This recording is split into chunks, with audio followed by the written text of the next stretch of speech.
The housing market is hot and continues to get hotter. So what can buyers do to get the edge and close the deal? And if you own your own home, is this the time to sell? Sarah Moore is the president of the Pasadena Foothills Association of Realtors. She's with us now to answer all of our questions. Sarah, thank you so much for being with us. Thank you. Good morning, and thank you for having me here. Good morning. So, Sarah, home prices in Southern California continue to rise, and for buyers, it's extremely competitive. Is there any advice for first-time buyers, anything they can do to stand out? Absolutely. I know a lot of first-time buyers are really intimidated by this market. But there's a few bits of advice that I could definitely give to them that will help them.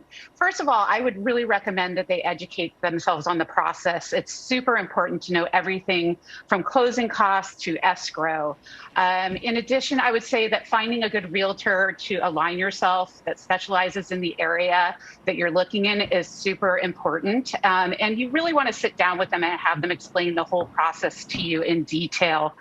Knowing the contract the first time that you write up that first offer, you don't want to see that contract for the first time. So you want to make sure that you're very familiar with that.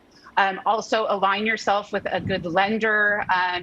Some people may find out that they need to work on their credit score, or perhaps they need to increase their down payment.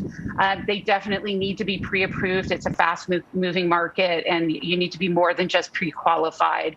And sometimes talking to maybe your parents have something that they can help you with the down payment. That's oftentimes very helpful. Yeah, also, that gift is also measuring nice. your expectations.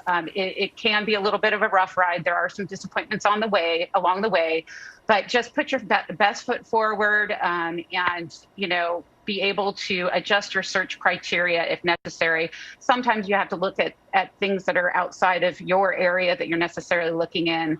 And one of the best pieces of advice, there's a lot of hot properties that come onto the market, but maybe take a look at some that have been on the market for a while.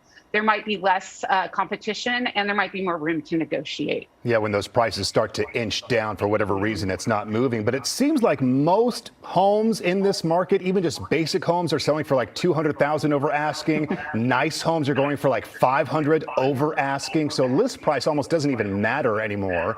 What about advice for those first-time buyers who are getting priced out? They can't compete with all of the cash offers that are way above asking price. Yeah, there's a few things that you can do. It's not all about price. Obviously, the price is super important when you're submitting that offer, but there's other terms that are involved. And so you need to be able to talk to your realtor and figure out how you can make your offer more attractive based on perhaps some of the contingencies, which are by shearing those up or maybe eliminating some of those if you're comfortable. There are certain companies that can help you out making an all-cash offer by doing, there are loan products out there that can make your offer appear to be all cash, but in essence, you're financing after the fact. And make sure that you are doing your investigations. This property is going to probably be the biggest investment of your life. And so it's super important that you're doing everything to check out the property and make sure it's the right one for you.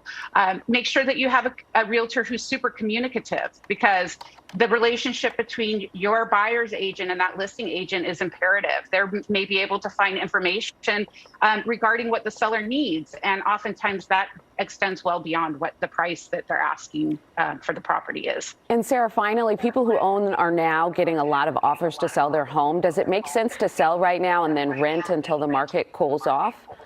Yeah, that's a tough question. I think historically people have tried that and it hasn't worked out to their favor so well. One of the things that I would ask that seller is, what is your motivation to sell? Why are you doing this? Is the intention to sell the property and make a big profit and then come back into the market? I think that a lot of people have fallen into that trap over the past decades, and they found out only that they've ended up being priced out of the market. Just a note to these sellers, the rental market is as hot, if not hotter than the purchase market currently. So rents are super competitive as well. So I would say if they have a motivation like upsizing or downsizing, I would tell them to investigate buying now.